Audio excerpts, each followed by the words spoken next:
listening to the podcast that no one listens to with your host, Kevin Porter. Rich Harris, welcome to the podcast that no one listens to for the very first time, dude. Breaking that cherry. Right. What's up, buddy? Hey, just glad to join you. Give somebody else here as a guest. Let them hear your voice. I'm excited, man. Good to hang out. Hell yeah, dude. No, man, you got some beers, dude. We're ready to hang out, dude. I got my cup of coffee, dude. Cheers. There you go. Hell yeah, dude. On the podcast, dude. First time I took a beer and toasted with a coffee. Yeah, I think I got shot down one time. I tried cheersing somebody with like a soda, and they had a beer because they were all doing it as a group. I was like, I want to be included. And they're like, fuck you, dude. Get the fuck out of here, pussy. Fucking not drinking. It's like, what? Can I be in the group? Right. Yeah. No, I don't think it matters what you drink as long as you bring something. Yeah. Something you like. Yeah. No, you definitely just gotta, just drink whatever. Exactly.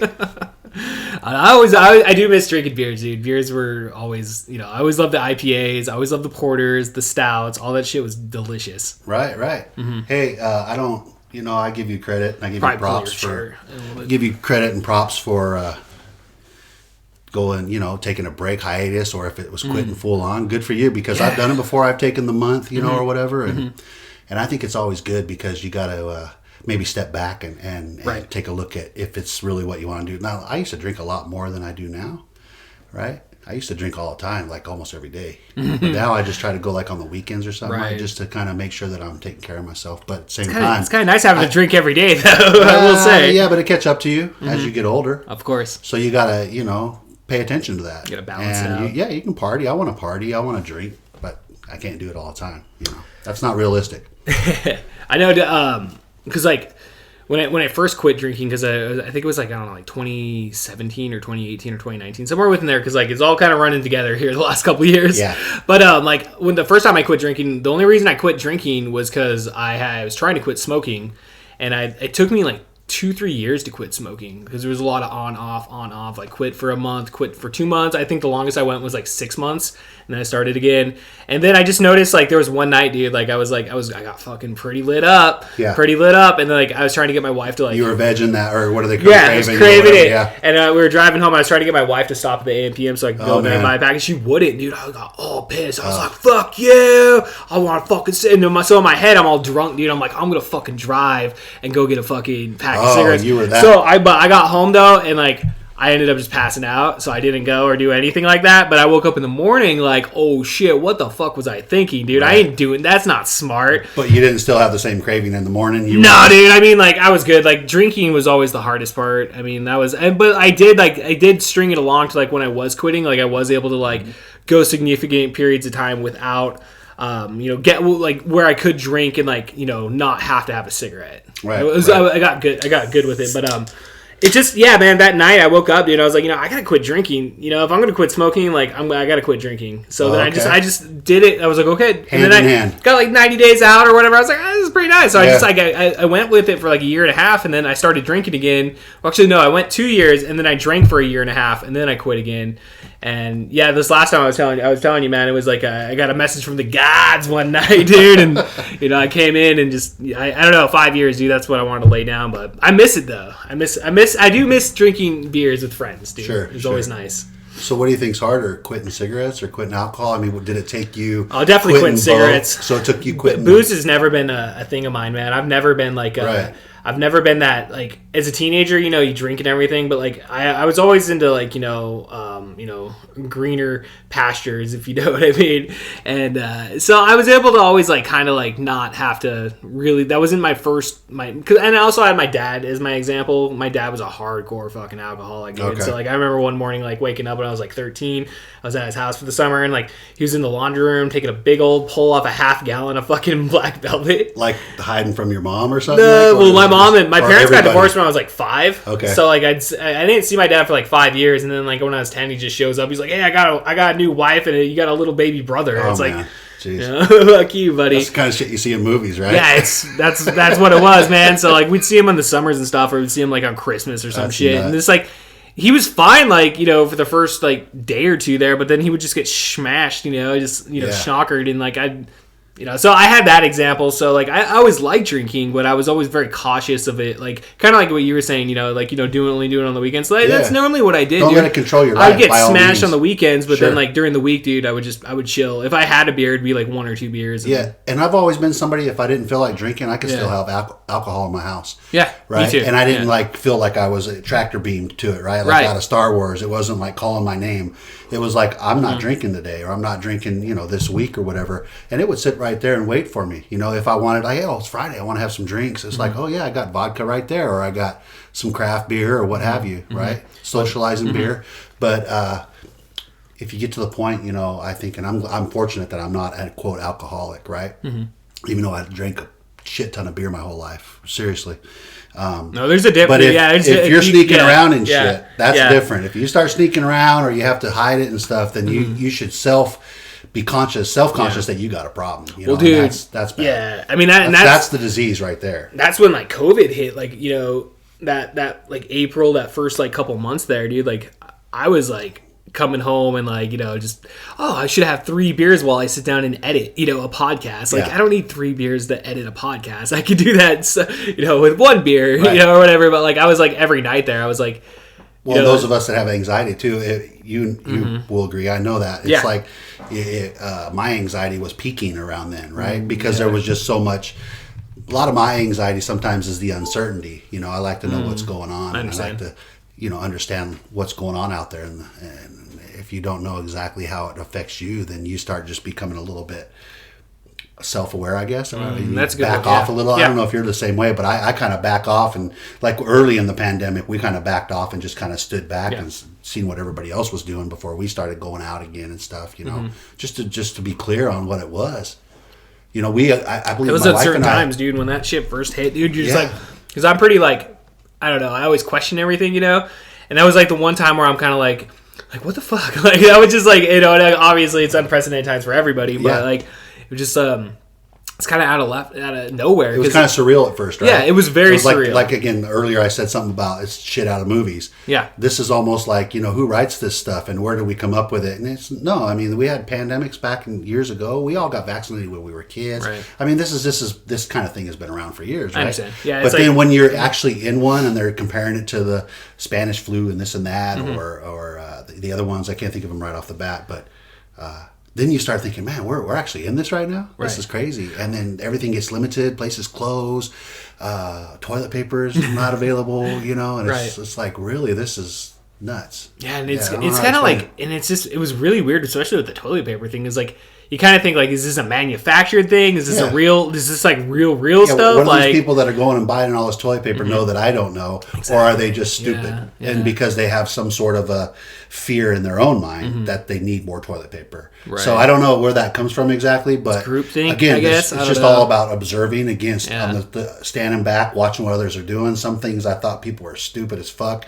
Other things I thought, man, that's kind of smart, you know, and I've kind of been a hand sanitizer person even before pandemic. I was always, when I gas pumps and shit, right? You know, I used to, when I worked in like the restaurants and shit, dude, like I was just, I don't know, dude. I just like, I don't know. I grew up around that shit with my mom and stuff. So it was like cleanliness is next to godliness, you know? It's like, so like what I remember like when I used to work pizza, dude, like it pissed me the fuck off, dude. Cause like my boss would be like, hey, can you get on the cut table? You know, like when the pizzas are coming out and shit. I'm like, yeah, give me a second. And I understand like, you know, pizzas are coming out and like, but there is a moment to wash your fucking hands. It takes 45. It's and like, they should know that. And you should do that, right? Yeah. And so like, I just remember this one time specifically, dude, go in and wash my fucking hands. Takes me like 1 to 2 minutes or whatever. And then I come back over and like, some guy's like on the fucking cut table. And I'm like, you did not wash your fucking hands. Right. You know, and same thing like, you know, going through bathrooms and stuff. It's like, I've always been a big hand washer, dude. And like, I've fucking hand sanitizer. Like I don't have a lot of hand sanitizer, but like I definitely just maintain hand washing for sure. Right.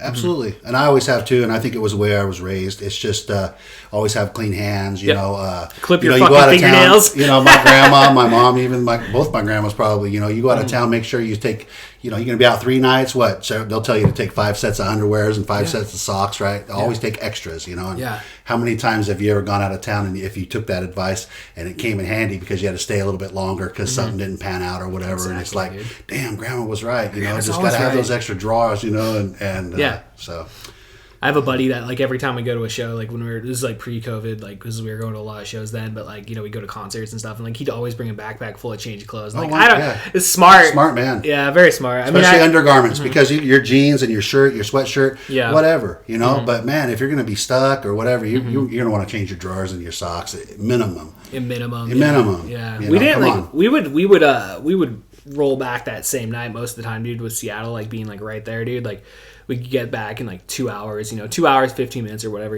depending on how fast we're able to make it across. But we would always just pop in, pop out for the night, dude, because like a lot of times we'd both have to like go to work the next day, so just like it was nice, dude. I always gauge Seattle as 2 hours. I mean, the stadium to me, as soon as you leave Yakima right here on the freeway, it's without traffic problems, without construction on the weekend, it's generally 2 hours right to CenturyLink or whatever they call it. About 2 hours. And CenturyLink, I mean, as soon as you get off I-90, you just pops you right down right there. And as long as there's as long as you don't get there when everybody else is getting there, and of course it's looped around, then you're you can't really time all that when you get stuck in that. Yeah, because you come off that main road, right? And then it's a traffic jam. But I try not to be in those traffic jams. I try to get there plenty early. Yeah, and I'd rather get there early and then have plenty of time to sit there and go, well, what time's the game start? It's like, rather than you're 30, right, guys? I don't like rushing around, especially for a big event. Yeah, and there's so much to do there before the game.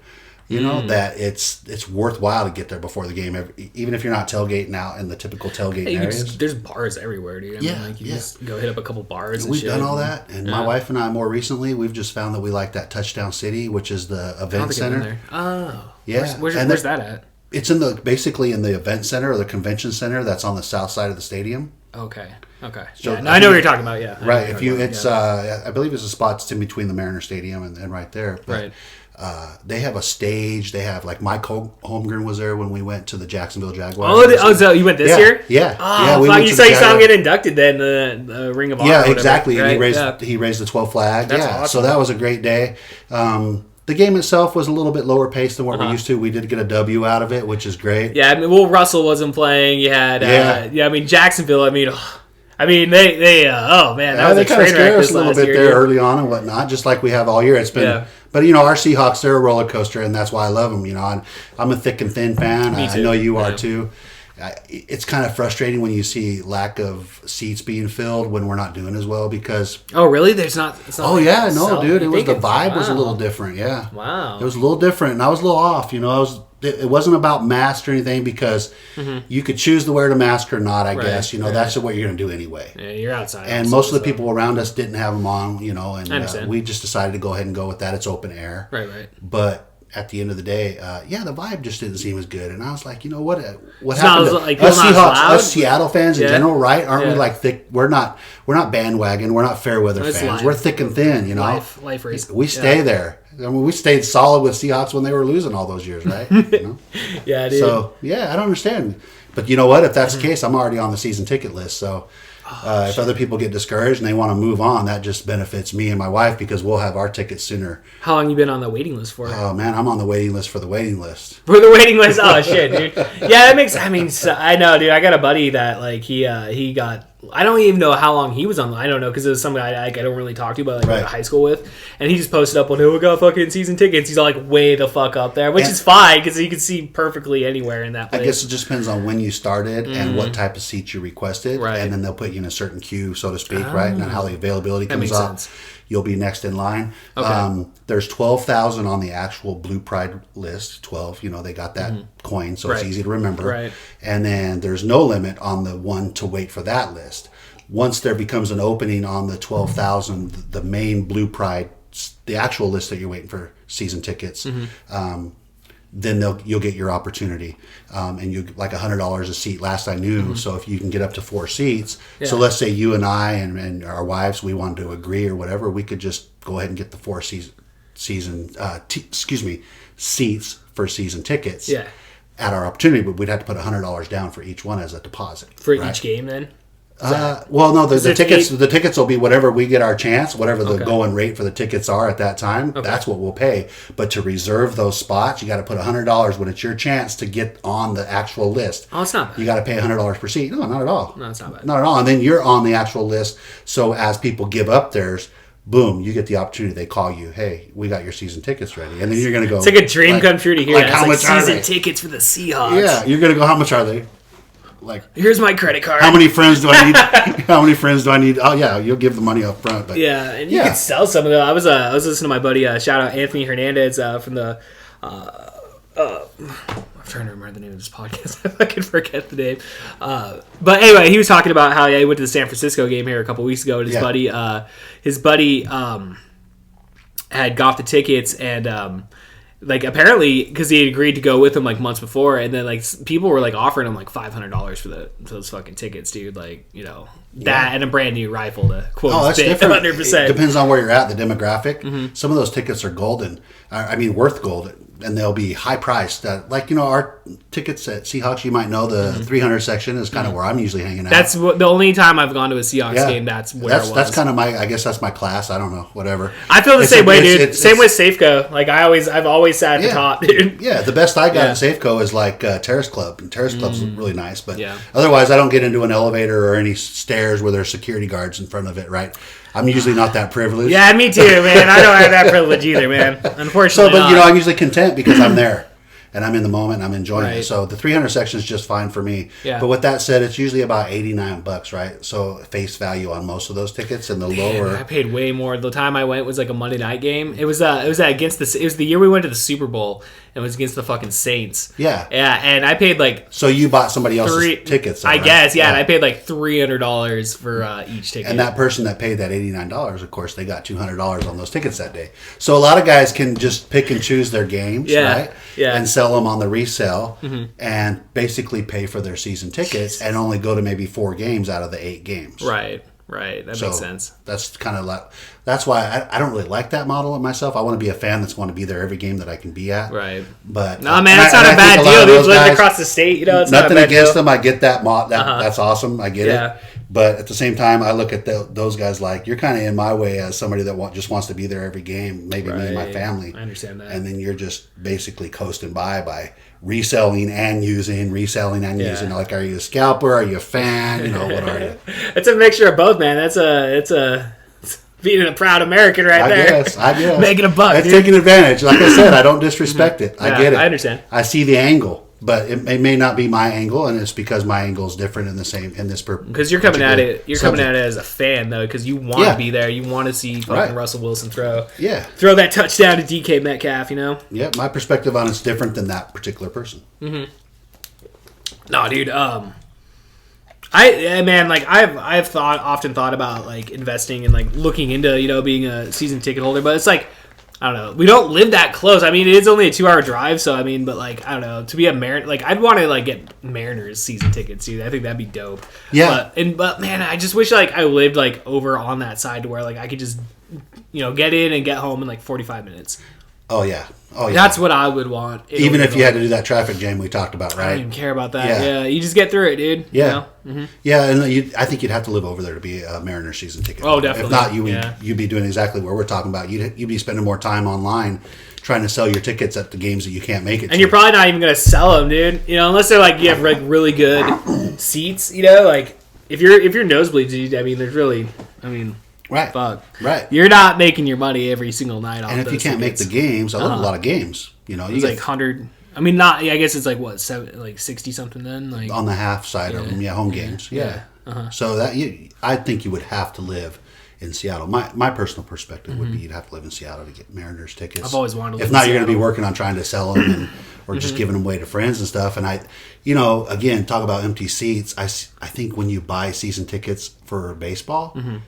There's going to be, if you were to put in one jar the tickets that you used, right, over here, we went to that game, we went, ding, ding, ding, ding. You're not hitting out 3 games on a fucking weekend. But take the other tickets that you never went to because you couldn't, something came up, or there's just too many goddamn games on your, what are we gonna do with all these tickets, right? Can't give them away. 60. Well, right. I mean, if you're a business, if you do business, you could just comp people. Yeah, and be like, he's the guy that comps fucking. And that's a good point because that's a lot of where we've got a lot of our recent tickets is comps on through businesses. That's what's up. Yeah, and again, that's a whole other subject. But at the end of the day, it's about having those tickets available because they're plentiful because there's plenty of games. Yeah.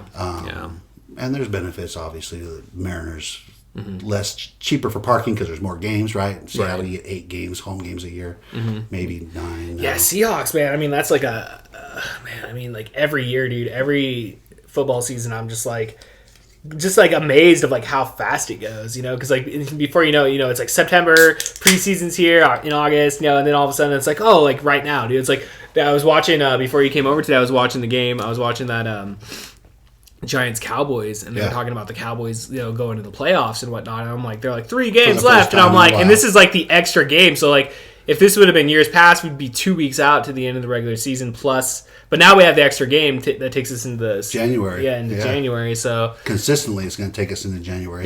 No, it's every year now. They have 18 games now. Yeah, that's cool. I mean, I'm all down for that, dude. So it's different, and at least they don't. Doesn't seem like they rush into these decisions. I guess it depends on who you're talking to, but the NFL doesn't just rush into some of these changes. They have a lot of red tape to go through. Yeah, Players Association. The owners. Yeah, the owners. Yeah. So there's a lot of hurdles, just like I don't know. I guess any sort of a government, a smaller government, right? You got to check off all the boxes and shit. Yeah, checks and balances, and they got to make sure that they're covering it all. But at the end of the day, I'm glad there's less preseason, and I'm glad there's more. Because I think the preseason, the 4 games, was a waste. Yeah, because they did too much on the players. They did the 3 games this year, right? It was only 3 games, maybe even 2. Yeah, because that makes sense. Because then, because if you're adding the extra one on the back end, then you probably want to take off from the front. And there was 4 was way too many, right? It was, yeah. I mean, people got to get warmed up. They want to start hitting other players. They're going to hit their other.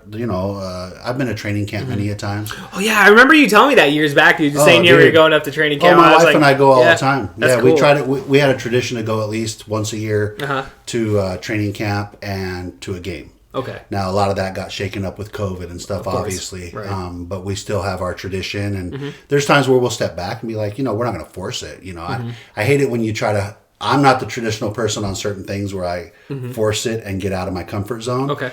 I'll we'll pass this year, and we did a few years, but we've been plenty of training camps, got autographs, all that kind of stuff. And it's more of an intimate thing. And, again, you get to kind of see what's going on when you're in that environment a little bit quicker, from the earlier in the season and all that. And then the games kind of coincide with that. Yeah. So I mean, that was always fun about preseason, man, is like, you got to see who's the up and comers. And I will say, like, the last couple of years, it doesn't necessarily like feel like that's like the case anymore. No. Because like the starters like play very, very little. Yeah. Very little. And then, so it's all just, backups to backups, basically, at that point. Is. And, like, I just remember the year, like, right around the time when Wilson, like, I remember his rookie year. I remember watching him progress through, that first game against the fucking Titans, and just, like, killing him in the freaking preseason. Like when he first had his moment? It was his rookie year. Yeah. Like, I remember seeing that. And then, that's when the Legion of Boom were all coming to their own. I remember watching, like, because they had the local broadcast here and shit. And I was at one of the restaurants,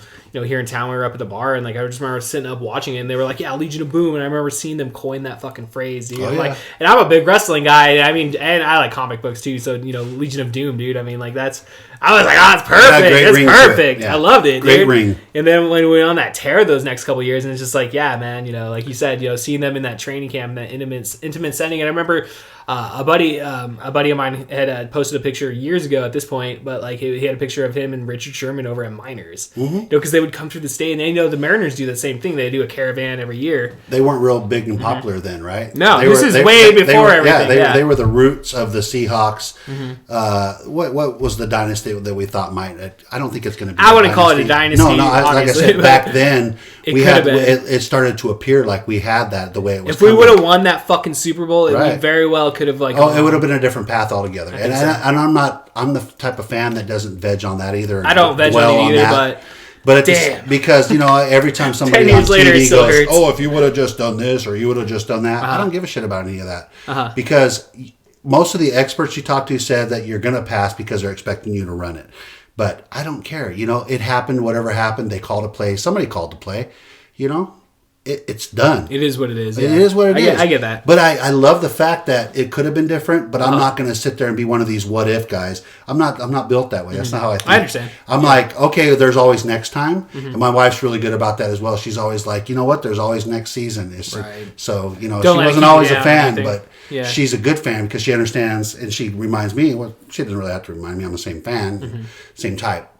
that it's thick and thin, right? You're not going to just bail on your team because it's not always about W's and L's. It's not. I mean, most sports, right now, a lot of people are going. You got to be a long-suffering. Yeah, but most people are going, "Fuck you." It's always about the W's, right? It's nice. But when you're a fan, you got to support your team. You got to support your team. Well, it's like that a couple years ago, that first year that we didn't make the playoffs when Los Angeles was like first, emerging with Goff and what's the coach or whatever. I remember that beatdown we got at the fucking up there in Seattle, dude. That was a bad fucking game, dude. That whatever. It was like a Sunday afternoon, dude. But like it was. But yeah, man, I mean, we're going to fucking have bad seasons, dude. I mean, look at the fucking Kraken right now, dude. They're fucking playing. I mean, they play good. They have good moments, but, like, they're still losing a lot of games. And you just watch every game, dude. Yeah. Hopefully you'll win. But, it's like, I like that. I like being long-suffering, dude. I don't necessarily, like, why does it have to be, like, give me everything right now, Give it to me right now. It's like, no, dude, like. Nope. There's nothing wrong with waiting for it. Let it develop. Let it develop, especially if it's a team. It's a new team. I'm new to hockey, and I'll be the first to tell people that I'm not fluent on all the the verbiage and everything else. And I had asked people if it's called a game or a match and all that kind of stuff. Yeah. But I'm open to be able to say, hey, I want to support that team as well. I've already got a shirt, and a hat. Yeah. Hell yeah. I didn't get the hat yet, but either way. I got the hat. I got the hat and the jersey. Yeah. I got a shirt, and I was going to get a hat. Anyway, I put that one on hold. But, I'm not going to get too ahead of myself on that and try to, like, start fronting and be like, I got all the crack and stuff. Dude, and then somebody goes, hey, what about the goalie, so-and-so? And I'm like, our goalie's actually I hate getting caught off guard. I forget his name. Like, I'm still learning all the names of the players on our team. I'm way. Like, I've been a fan of hockey, dude, since like 2010. Oh, good. I can learn from you. Yeah. But that's the thing, dude. I don't know. Like, I'm very limited with what I know because, like, I was always. I started watching it. It was the year that the Bruins won against the Vancouver Canucks because I was just casually turned it on. And I started thinking about it because, like, I was never into hockey before then, and like I guess I think it was like 2000. Yeah, it was like 2011 or so. And I just remember thinking about it. I was like, oh, Vancouver's like Pacific Northwest. Like that, I guess that would be my team then, right? If I was into hockey. And I was like, oh, they're in the Stanley Cup Finals. Like, I'm going to fucking start rooting for the fucking Canucks, dude. Yeah. And so I just slowly started paying attention from there. And I have a bunch of fucking Canucks here, dude, that I had to retire once the Kraken came along. Because I always told myself, like, once Seattle gets a team, I'll retire all my fucking absolutely, because it's got closer to home, right? Yeah. But I'm not a hockey person. I didn't realize. So you're talking to Vancouver, obviously. It's just right above us. Yep. So with that said, I don't know if you know about the new rule, too. As the NFL, I think it was, recently rezoned and included Vancouver area and the upper northern area. The NFL did? Yeah, I think so. And again, don't coin me on that. I'm usually pretty good about my facts. Okay. And me and, again, my wife, we were talking about it. And I think what they're doing is they're trying to make those more into the official fan zone. That makes sense, yeah. And it'll count towards TV coverage. Ooh. They're going to get the games now, like, right, when they wouldn't have regionally, before. Correct. Yeah. Regional. Yeah. That's the perfect word. That's the one. So they've been more incorporated into a regional for us. That makes sense. Yeah. And that's good because, you know what? And I think we were looking at the paper, or she was looking on her phone or something, and it's like the percentage of the ticket holders, season ticket holders that come across the border all the time to come to the games is more than you might think. Yeah. And why wouldn't it be? Because it's right there. U.S. and Canada, the border is dictated by that, but the whole region is who supports the Seahawks. Of course. So you can't. It's unfair to border the fans. I always count it as like Oregon, Idaho, and Montana. Yeah, I've always included all of those, like the Pacific Northwest. Like, but it's not like it's just the NFL. It has Canadian teams or Canadian players as well. Mm-hmm. What's his name used to be? Luke Wilson? Wasn't he Canadian? Oh yeah, he was Canadian. John Ryan. Is John Ryan Canadian? John Ryan Canadian. Okay. Yeah. And I'm sure there's more that we're forgetting. And when we get to talking about Australia in another podcast, we could talk about our punter because that guy's nuts. Oh, that guy's Dixon or whatever his name is. Yeah, that guy's fucking. He's awesome. Dude. Yeah, he's good, dude. He's awesome. Remember the game when when they let him make the decision if he was going to punt or run? And is that this season, right? And it was a couple of seasons back where he just grabbed it and it looked like he was scrambling, and all of a sudden he just shot up the sideline and got a first down. Whereas, nothing against John Ryan. I love John Ryan. I'll say that first and foremost. But when John Ryan tried to run the ball, he gets fucked up, and he got his nose all bleeding. Remember? Yeah, well, he's not like because he doesn't run. He runs awkward. He doesn't run like face down, like body down. He just was, oh shit, I gotta run. Right. Well, and then he got flipped over once. I think he came up with his helmet up and his nose bridge was all bloody. It was all fucked so up. I guess it's nothing against either one. I love both those punters. And John Ryan was a world-class punter, don't get me wrong. And Michael Dixon as well. But at the end of the day, Michael Dixon's a better runner. When it comes down to a punter having to run, right? Well, Dixon, like you said, he's from Australia. I mean, those guys play like rugby. And stuff, dude. And he kind of, watch him when he goes to punt. I don't know if you've seen it. He's like Fester or something. He's like, give me the ball. I'll have to pay a little bit more attention to him. Dude, watch him because he focuses in and he's a character as well. Okay. He's a very funny guy. But anyway, I guess we already went there. I said we'll talk about Australia next time. Well, no, we talked about it this time. Oh, he's perfect because we were right on the subject of John Ryan. And obviously we're on the subject of the Seahawks, which is great. For sure. Yeah, no, dude, I just, going back to like hockey or whatever, dude, I was really happy when we got the Kraken. Like when we announced it in the expansion team, like I wasn't expecting anything out of the season. I was like, we're probably going to be dog shit, which we kind of are, Yeah, they're new. Brand new to the league. It's fun. It's bad new bears, right? Yeah. You got to get the guys together and they got to start to get that chemistry. They're not going to all come together in 1 year, coming from different teams. You envision like Major League, right? Like the movie. The precedent was set with Las Vegas, though, when we were an expansion team like 4 or 5 years ago. Yeah. The first year they were an expansion team, dude, they went to the Stanley Cup Finals. Like, that's the year they played the Capitals in the fucking finals, dude. And they almost fucking won it, dude. And consistently over the last 4 or 5 years, dude, like the way they drafted it, they did a really good fucking job. Yeah. So that's like what we were being compared towards in regards to like the Kraken making an emergency. But it's like, that's what I said, too. I was like, that's like a once in a life. Yeah, exactly. It's an anomaly. Yeah. Once in a lifetime fucking thing, right? That's kind of the look I was giving you, right? You can't see that on audio, but I was looking at you like that. That's like, but that's what all the big heads. That's a one of a kind, and not something that's the norm. Yeah, you listen to all the radio guys and the ESPN guys, and they're all like, "Oh, are they going to be as good as Las Vegas?" Like, probably fucking not. Yeah, those guys are dickheads. Fucking idiot. Most of them are. I respect the ones that are reserved, and they actually, when I mean reserved, they don't. They don't just let their lips flap about whatever they think people want to hear. Clickbait. It's audio clickbait. I can't listen to that shit. I like to have somebody that has substance and has a reputation to have their shit together. I always like Colin Cowherd. I always enjoy listening to him. Yeah, I mean, Scott Van Pelt was always good. Some of them are too flamboyant and too outrageous that you can't even really get the content or like I said, substance is a good word for me. I want to get something out of it. And speaking of substance or somebody that's really got their shit together is like the Professor. John Clayton. Oh, John Clayton. I love John Clayton. I listen to him all the time, and I feel honored to listen to somebody like that because he's got his act together. He cuts through the bullshit, and if you ask him a stupid question, he's a respectable older guy. Yeah. But he'll be like, I don't know what the fuck you're talking about. I know he wishes he could say, I don't know where the fuck your head is or where your mind's at, but...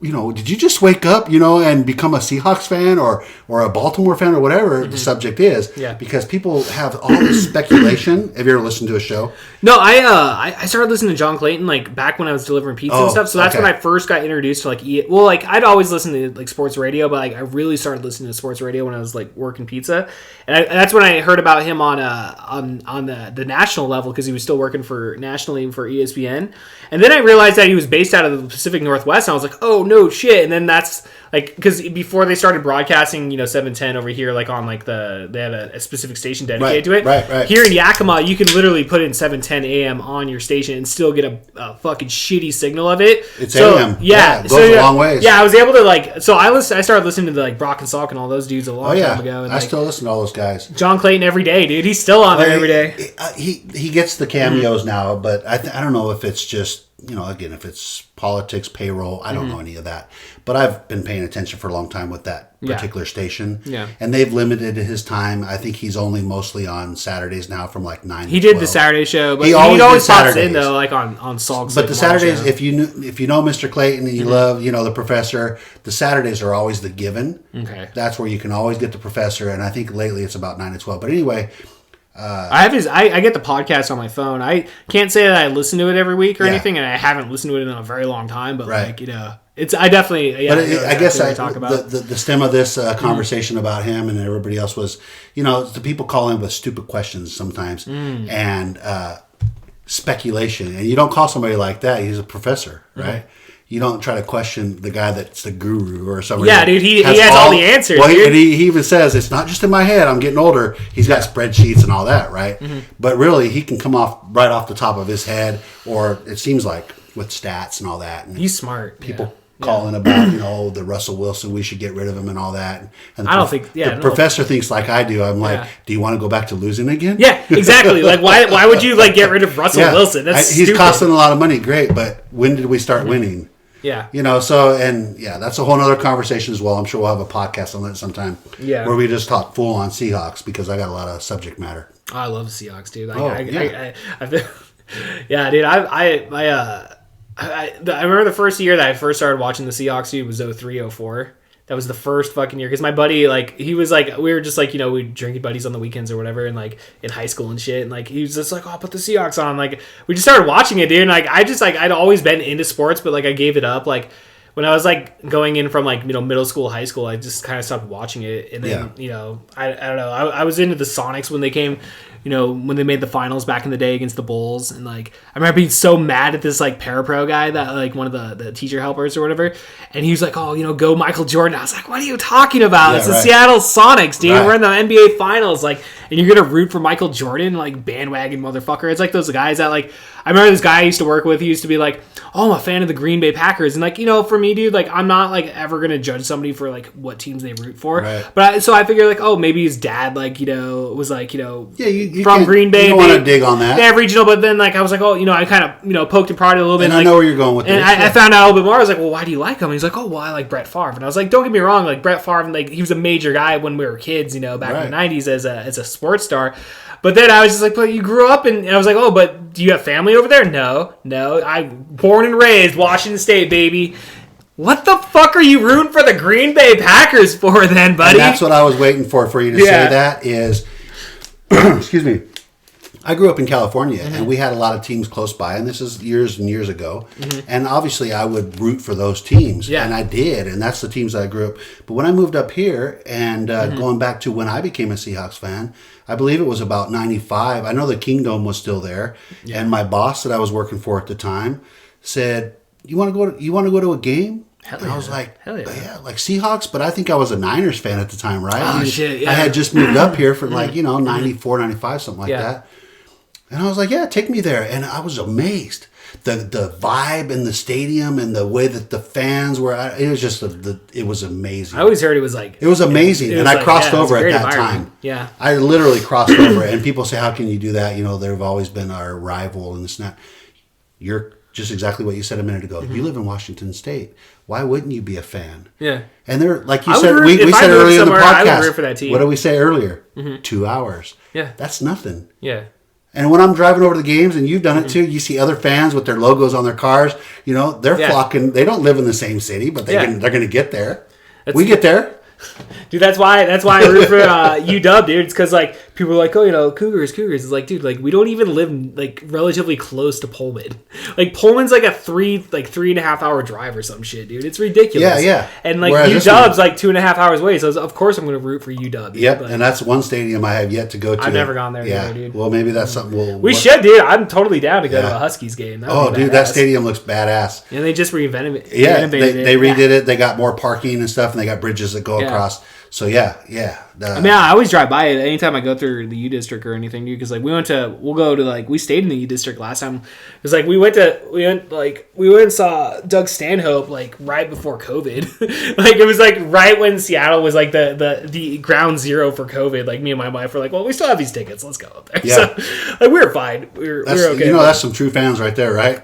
It was still everybody was still okay, and like we have I'll say his name because like he doesn't care if I say this, but like when Brandon Allen tells you like he's scared of going somewhere, that's when you should be scared. Because I remember bringing it up. I'm like, yeah, I'm going to Seattle to go see Doug Stanhope this week. He's like, really? You're going to fucking Seattle? Like this is before this is like probably like a week before they closed down the schools and all that shit. Yeah. So like he's just like, you're going to fucking Seattle. So he was paying attention. Everybody was paying attention at that point. It's just I mean, I got it early on, and we were going back and forth to Seattle without getting too much into it. I had some appointments up in that area and stuff, and I think people were being a little bit naive, but they didn't really know. Those of us that were paying attention, we were hearing about it back in about November of 19. Yeah, I remember that. We started hearing about it. They started like, and then they said that one person got into Seattle with it, maybe from China. Or some shit. Right. Yeah. And I was paying attention to it, but I didn't really know what it was. Well, it's like, because like it's like you said, like, we were talking earlier, like once in a lifetime type thing. And it's like, I remember bird flu. I remember hearing about that. That's the one. So like, and then there was the other one. Was it Ebola? Ebola, yeah. Ebola. That was more of a worldwide one but I remember for a brief period there was like concern in Texas, like of that we'd gone through these various things where it's like you'd hear about these epidemics happening, or right. And like, but it never got to us. So it's like, that's just gonna go away. Like it always does. It always just goes away. Yeah, we read about the world ones, right? That never really got here and made us wear a mask. Yeah, because I was always like, and that's again.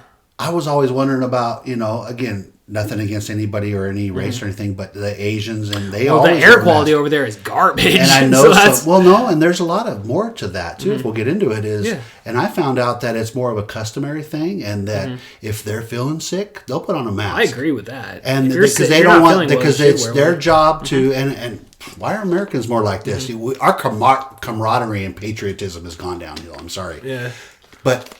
With this said, it'll make sense because they will protect themselves so they're not giving other people a sickness. That's kind of how their tradition and their culture is I'm sick. I can't get other people sick. We have more people that are selfish that are like, I don't give a fuck. I'm going to work. That's the way people are. Just such assholes like that. And they get everybody else sick. I hate that. And so I always thought that they were the one that was trying not to get sick. But a lot of times they were just saying protecting other. And it goes both ways. It's and then a lot of it started to turn into tradition as well. Tradition is that it just started turning into fashion, a customary thing, and then they started turning it into fashion as well. Yeah. But I never thought about masks. I mean, I wore a mask once because we were in a small office at work. You know the work I'm talking about. And there was 4 of us in a small office, and one guy came in coughing, hacking, and everything else. And I threw on one of those masks my wife got for me, and everybody was looking at me like, "What's wrong with you?" I said, "Nothing. Protection. I'm trying to protect from this guy over here that's hacking, Yeah. because I can't afford to get sick." So, oh man, and COVID was just shortly after that. It's weird. Yeah. And then all of us started wearing masks. Yeah. So. I always thought the same thing too, dude. Is like, why, but that, to me, that makes 100% sense. Like, if you're not feeling well, you should wear a mask. That it makes 100% sense to me that you would wear a mask in that setting. I know we've never been in that era, or we are now. Yeah, we are now. But it's you either protecting yourself from others or protecting others from you. But really, it's going to be both all the way around. That's how it works. Yeah, and I've only learned that recently. I've never been that kind of an expert until now. I'm glad that they like strongly encourage you not to like come to work. Like, if you're not feeling well, you should just like, because like, I mean, we talk about how Americans do that. I think a lot of it also has to do with like a lot of jobs. Like they're like, like it was a lot of it was like there's always consideration for being sick, but it was never like. I don't know, man. Because like I remember so many times like going like, because like you didn't have the sick time or something. They would question you didn't have the proper more. time. Like oh, well, you're sick. Well, you're still gonna show up, right? Yeah. Like, I'm sick. Should I be here? And then like you show up, and then like you're hoping your supervisor's gonna send you home, but they don't give a fuck and they just let you. Oh, there are some places, and I know one of them really close to me. Somebody that's close to me that still give you shit when you call in and say. You know what? I got a temp and stuff, and I should play it safe.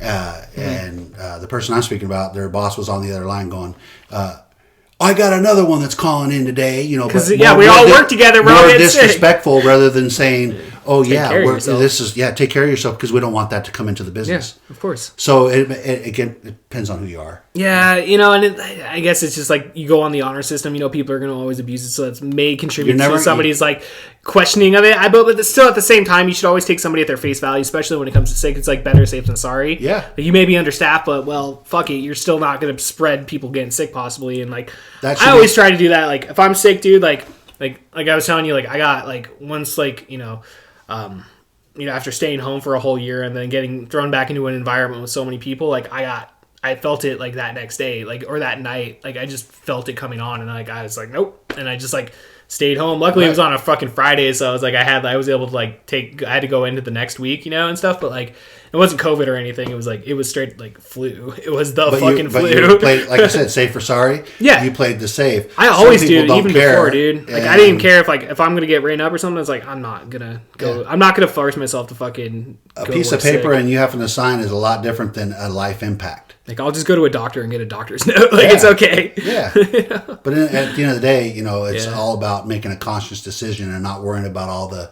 red tape and politics that you might have to face with your work or your employer. Getting in trouble or anything. Yeah, you shouldn't have to worry about any of that. You know, first and foremost, you should take care of yourself or family. And I've always been built that way. You know, it's nice to have protection if you work for a good company and all that. Of course. But, at the end of the day, you just got to make a good decision. Yeah.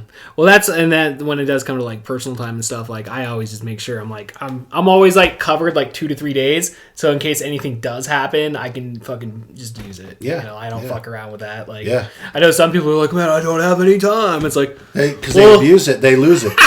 Because they get the brown bottle flu. Yeah. Right? Dude. They party all night. My whole and drink, 20s, dude. And then they can't. They wake up. And, Yeah. I'm sorry, guys. I'm puking. No, that's their fault. Yeah. No, I saved mine for real emergencies, right? Or like we talked about earlier with grandma's talking about extra drawers, right? It's called saving it for a rainy day. And that rings a good bell as you get older, right? That rainy day that they talk about. That's how I feel with my sick time. Me too. Is I'll save it for that rainy day, And if I have to cash it out for some reason, then that's going to be it. That's more like, exactly. Yeah. No, I totally spend it on something you didn't expect, right?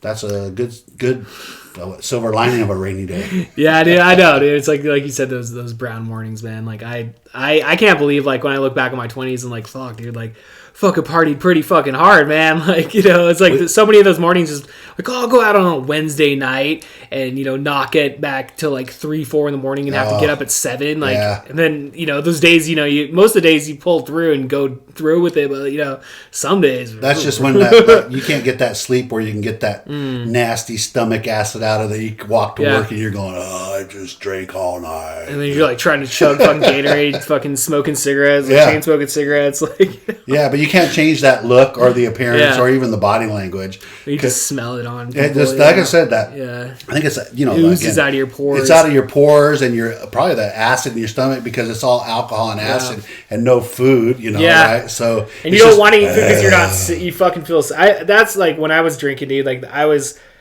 Anytime I like had a hangover, dude, for some reason, dude, I just can't eat fucking food, dude. Like I just like even though you should eat it and like just to feel better, even if you do puke it up. And don't drink no cold water, right? You better drink some like room temperature water. You ever done that where like you wake up in the middle of the night and you go to the fridge, oh man, that looks good, and you drink cold water and it hits your stomach in that sense or that state of, it just tears it up. It's just like no, you're right. I know what you're talking about. I remember that because I'm sure I puked a few times doing that like years back. Just because it was more of a shock to your system. Your system going, man, what the fuck's going on? It's trying to recover. Yeah. And then you shock it with some cold water because wake the fuck up. My understanding that cold water in your stomach like perks your metabolism or whatever, right? That makes sense. Just because it's not body temperature, but anyway. Again, a whole other subject, but it's the end of the day. Fucking Mr. Don't drink Science cold water. No, it's called experience. I understand. It's called a legitimate experience. Legitimate experience. Don't drink cold water if you wake up in the middle of the night. Drink that stuff that's on the counter, and you'll be a lot better. Or 7-Up. Don't drink it carbonated. Wait till set it out on the counter. Yeah. And let it chill, and then it'll help you out. Oh man, let that carbonation go. I love 7-Up, dude. It's a good soda. I don't drink a lot of soda, but like a 7-Up, like I always like. Back in the day, dude, like you get a soda off the soda fountain or whatever at the mini mart. A nice 7-Up, dude. That's a good day, dude. Yeah, that's a good day for sure. Mm-hmm. You ever drink any of those like seltzer waters or anything? Like not the alcoholic ones, but just like the. No, not really. I mean, I grew up on. I think one of my uncle and aunts had Perrier or one of those. Yeah, it's it. Yeah, which is a seltzer water, right? Yeah, it's a seltzer water. Yeah. And to me, it was like a bougie water back then because we didn't really. It's popular as fuck now, dude. Yeah. Back then, everything was tap water back then. We didn't drink, and they had bottled water, and I'm talking like 80s, when they had that in their little garage fridge. Okay. And it's like, why do they have Water. And it was fancy little glass, like bottles. They weren't regular looking bottles, glass, you know. Yeah, that was back in the day when like everybody had, well, it's like now you can get a bottle of 40 of Old E. It's not even glass, dude. It's fucking plastic. Oh, I didn't even know that. Yeah. And I used to drink the shit out of some 40s too. Yeah. Well, that's what, I mean, that was it, dude. You drink it and you smash it. Yeah. Well, I didn't do that. I mean, we did that as teenagers. It depends on where you were. Yeah. I mean, if Smash you're it out at and the out. pits or something at a party or whatever. But at the end of the day, it was just weird having bottled water back then. And now it's the norm, dude. It's weird. It's weird how that like trended out like that. Well, I mean, again, we weren't so reliant on bottled water so much. I wasn't. I mean, I drink out People of the tap. I was just gonna say, did like people in the 80s even like drink water? Like, the only time you didn't drink water out of the tap is if you were in another city and you know, obviously you smell it. Like, oh man, it's different because it's not dude, your city. That's it's how I not felt your water. when I went to Anaheim, dude. It tasted like fucking dog shit. Some water's nasty as fuck.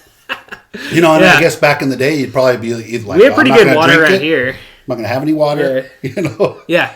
I'm not going to have any water, or I guess if there was bottled water. Yeah. I'm sure they've always sold bottled water, right? Well, I had a buddy that went to Europe, like, back when we were in high school and shit, and, like, you know, because at the time there, you know, they were able to, like, drink of, you know, at a certain age or whatever. So I think he went there. He was over 18 at that point, so he was able to drink in most places that he went. And he said the beer was cheaper than a fucking Coca-Cola and the water. Like, it was cheaper just to get beer than it was to fucking get anything else. I believe it. Yeah. I believe it. I guess it just depends on what's more commercialized or marketed, or what cost them the most to bring into that particular country or whatever. Maybe beer was cheaper to make. Euro is just like, you just like get a, you know. Hey, maybe there was some couple more casual over there. Maybe there was anyway. breweries close by or something, you know, or a lot of saturation of breweries and not like bottled water companies. Possibly. I mean, I think he went to Italy or some shit. I think he was like in fucking Italy. I don't know. Yeah. I don't know. They drink a lot of beer over there, man. I know definitely in the UK and whatnot. So yeah.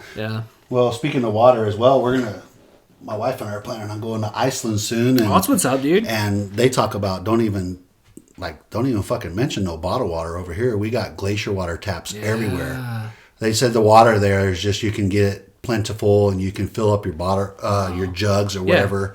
And that makes sense. Like do us a favor, don't buy any bottled water because you'll be insulting our area because it's just such good water. So we're looking forward to that. Well, yeah, because you can find them around here, like natural springs and whatnot. Yeah, like, some you can places, find it. Yeah, you can find it, but I guess it's just like countrywide or continent-wide or whatever there. So we're kind of looking forward to that. What's you know, why Iceland? Like what's I have heritage. Okay. Yeah, I have heritage, and at the end of the day, we were wanting to do something big for our one of our bigger anniversaries, our 25th. Oh, congratulations! Yeah, I know, hell yeah, dude. Appreciate it. At the end of the day, it was on our radar. Europe or somewhere in Europe, you know, maybe UK, you know, one of those. And just one day I was on my phone and I was just looking at traveling and stuff, and I did a flight search to Iceland because I knew I have family heritage there and stuff. It was like $700, dude, for like a 7-hour flight nonstop from SeaTac. Oh, that's a straight shot, 7 hours, and it took us like 5 hours to go to North Carolina to visit our daughter. Is that one way or? It's one way. It's just a straight. It was $700 round trip. Yeah. Oh, round. So and we got insurance. Yeah, I got COVID insurance and everything. So bottom line, we paid about $2,000. Okay. Right now, but I'm sure, like, let's say we can't go for some reason, right. and I can tell them I want a refund because I paid that extra money for that safety net. Yeah, for sure. Yeah, I live life a little risky, Rich. I'll tell you that much. Whenever I buy tickets for shit, like whether concert tickets or anything, they want that insurance. Like I'm like, nah. But yeah, and if it's local. Me too. I don't. If it's local, if it's within driving distance, I'll be like, I'll eat that money. Yeah. You know, if I lose on $300, but we're talking about $2,000 or whatever. I wouldn't fuck around with $2,000. And we're also talking about COVID, and we're also talking about international and laws between countries. So that's what all went into my decision. Because believe me, I lost sleep over it because I don't want to pay any extra than I don't have to because I already got a lot of costs. How much more is? Well, the gas over there is ridiculous anyway. I mean, again. We could talk about this more on another podcast, I'm sure, but because we just recently made this decision, but to go over there. But the gas is expensive too. It's Iceland. It's in the middle of nowhere, so they have to import everything, right? So that makes sense. Yeah, that makes sense. Yeah, they're on their own, but crime is real low and everything else. And again, I'm sure there's plenty of subject matter for a future podcast. Hell yeah, dude. Yeah. Hell yeah, dude. Well, Rich Harris, I think that's where we got to end it here on this episode. All right, brother. Hell yeah, man. We did an hour. Hell yeah. You got any final words? Any final plugs or anything? Not really. I'm looking forward to the next one. Hell yeah, dude. All right, man. We'll see you guys next time. All right. Peace.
It's a